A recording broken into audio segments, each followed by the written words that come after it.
Yeah, so basically my theory right now for housing is that I think that prices will continue to decline. However, I think that we can look, for example, this house. I purchased this house, um, purchased it 2024, had an estimate of like 763,000 according to Redfin.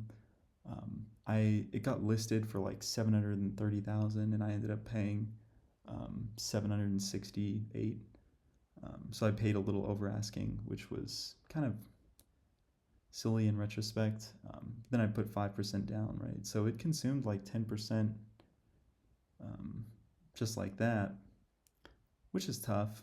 But if we back up, right, we look at like 2022 estimate, the same house is valued at 860,000.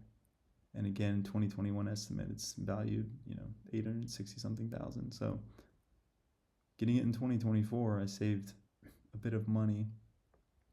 But there's an important caveat here, which is like by putting 5% down, if we assume that I would have put 5% down at this point or at this point, then I would be in worse shape, right? Because the value would have declined.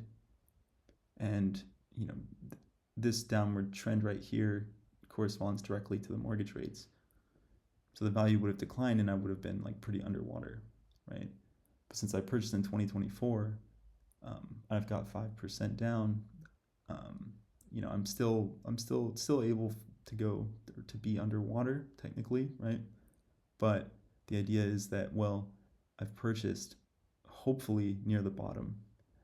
I do think like as long as the mortgage rates stay at 6 and 7%, prices will continue to decline, as we can see here. Like, my October estimate here is like 765, November 740 something. These are like the weaker time of year generally, unless the interest rate gets cut like it did last year, which pushed the value up because of like speculation, not directly because of the interest rate being cut, but because when the rates were cut, it seemed like mortgage rates started to follow. So they started to hover around 6%. It's like a 1% drop, right? But they're still pretty high. And so homes are still selling for less. So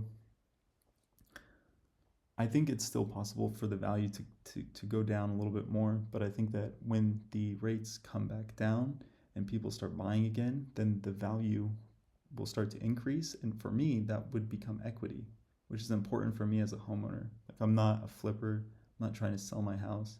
I just would like to have equity in the house because that controls whether or not I pay insurance and other things.